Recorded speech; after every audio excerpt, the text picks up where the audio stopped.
Hello everyone, this is Arpit Jain here and again welcoming you civil learners and after a long time बहुत समय बाद दिवाली में हम कुछ वीडियो बना नहीं पाए थे और अब वापस आए हैं। तो हमने लास्ट वीडियो में कुजनेट्स का वो फिलिप्स कर्व पढ़ रहे थे, हमने 4 काइंड्स ऑफ कर्व हम पढ़ रहे थे जिसमें हमने बात करी थी, मेनली हमने कुजनेट्स कर्व की बात करी थी और हमने फिलिप्स कर्व की बात करी थी। हमने वहाँ पे स्टैगफ्लेशन के बारे में भी हमने पढ़ा था जहाँ हमने इन्फ्लेशन और अनएम्प्लॉयमेंट के बीच में रिलेशन की बात करी थी।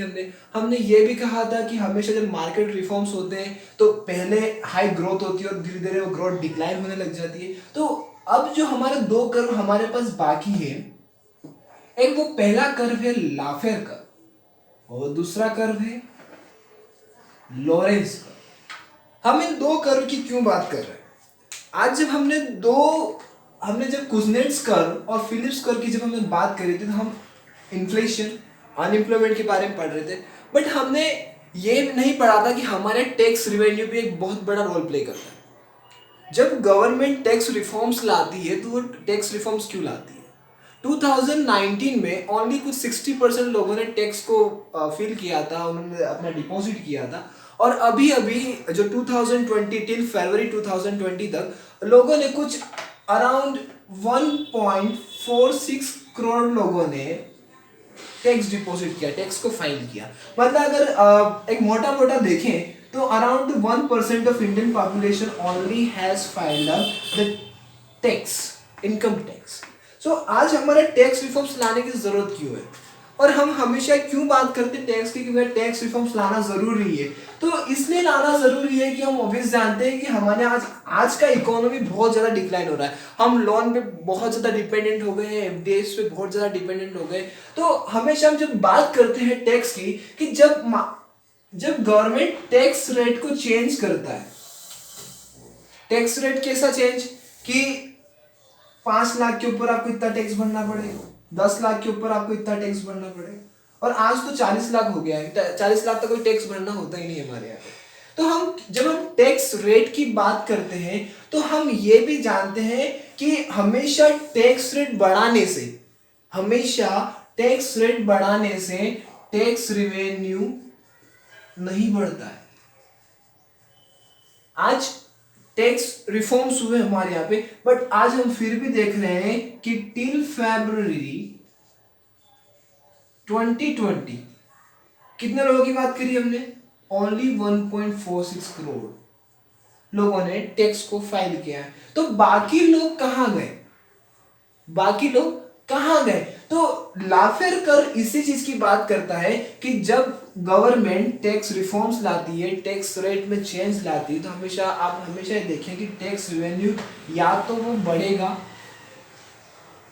या वो घटेगा। जरूर नहीं कि हमेशा वो बढ़ेगा, जरूरी नहीं है कि वो हमेशा बढ़ेगा। तो जब हम लाफेर कर्व की बात कर रहे हैं तो लाफेर कर्व ऐसा कुछ डायग्राम बनाता है कि जैसे जैसे हमने कुछ टैक्स रिफॉर्म्स लाए, पहले वो इंक्रीज होता है और बाद में वो डिक्रीज होना चालू हो जाता है। और वो चालू क्यों हो जाता है? जब हम बात करें वो डिक्लाइन होना चालू क्यों हो जाता है? क्योंकि जैसे जैसे गवर्नमेंट टैक्स बढ़ाती है, कुछ लोग वहां से एस्केप कर जाते हैं, टैक्स को फाइल नहीं करना चाहते। क्यों? क्योंकि वो कहीं ना कहीं एक लेजर पॉइंट ऑफ व्यू से देखते हैं कि भैया जिंदगी में लग्जरी ज्यादा जरूरी है, ज्यादा टैक्स भरेंगे तो पैसा हाथ में रहेगा नहीं, तो लोग वहां से एस्केप करना चालू कर देते हैं और as a point of view की बीच में इक्विलिब्रियम पोजीशन पे आके वो कहीं ना कहीं डिक्लाइन होना चालू हो जाता है। तो लाफेर हमेशा ये बात करता है कि हमेशा टैक्स रिफॉर्म करने से हमेशा टैक्स रेवेन्यू नहीं बढ़ेगा।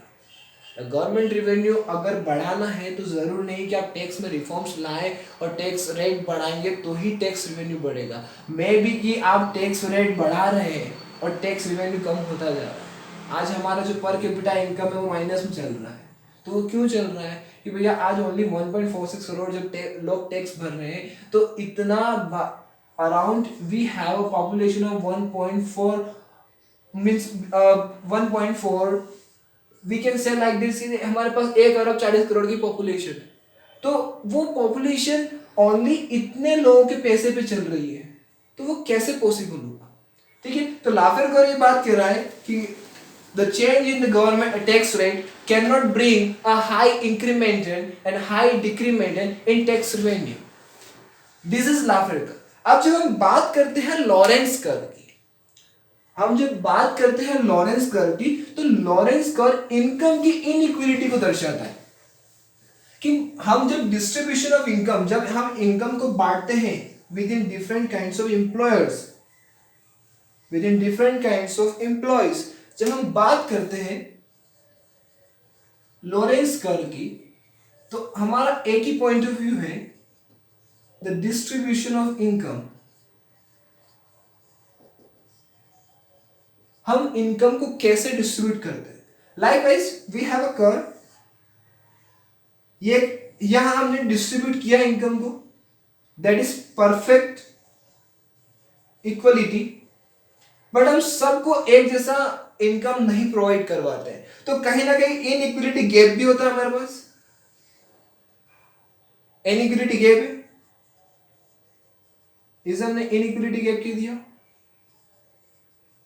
क्योंकि जब हमारे अब हम इंडिया जैसी कंट्री की बात करते हैं, तो जब हम फ्रॉम पुअर टू रिच जाते हैं, तो हम हमेशा ये करते हैं, जैसे आज जब हमने वर्णा सिस्टम की बात करी थी पहले कुछ वीडियो में, तो हम जो स्लेव्स होते थे उन्हें हम कम से कम पे करते थे। आज भी जब हम बात करते हैं लोअर कास्ट की, जैसे आज जो सीवरेज क्लीनर्स जो होते हैं हमारे यहाँ पे, tank cleaners, sewage pipeline cleaners, हम उन्हें बहुत कम से कम पैसा देते हैं, और जब रिच लोगों की बात आती है तो हम उन्हें ज्यादा से ज्यादा पैसा देते हैं।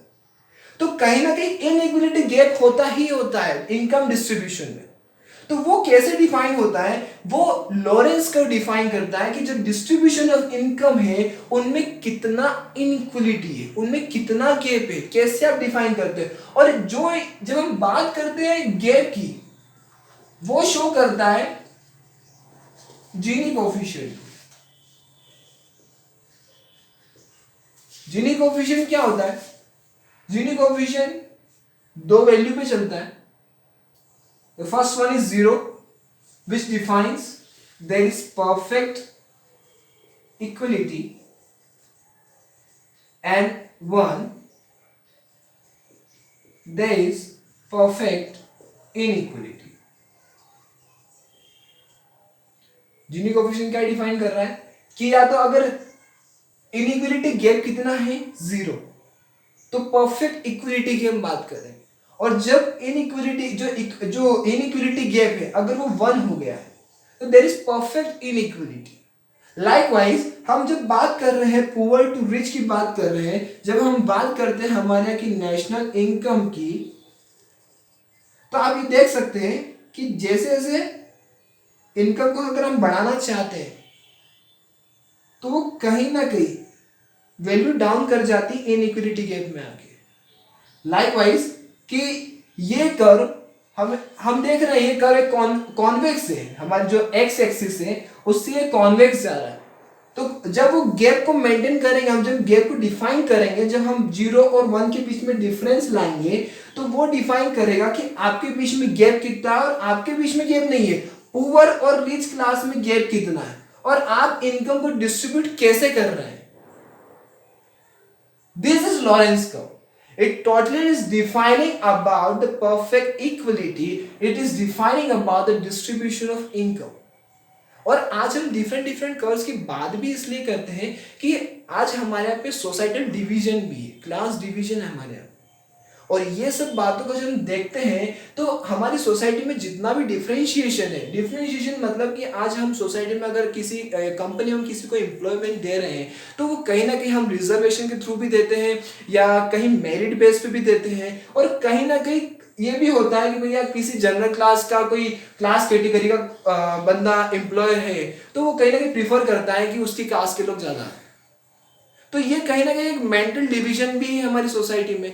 तो वो हमारे यहाँ ये डिफाइन कर रहा है कि हमारा इनइक्वालिटी गैप कैसी है, द डिस्ट्रीब्यूशन ऑफ इनकम कैसा है हमारे यहाँ पे। So this is Lorenz curve and I have defined Laffer curve. ये आपके 4 कर्व कंप्लीट हो गए। So thank you so much and will meet you in the next video with Engel's curve. Engel's curve क्या होता है, उसे कैसे देखते हैं आज की सोसाइटी में, उसका क्या इंपॉर्टेंस है। So nice meeting you and keep learning.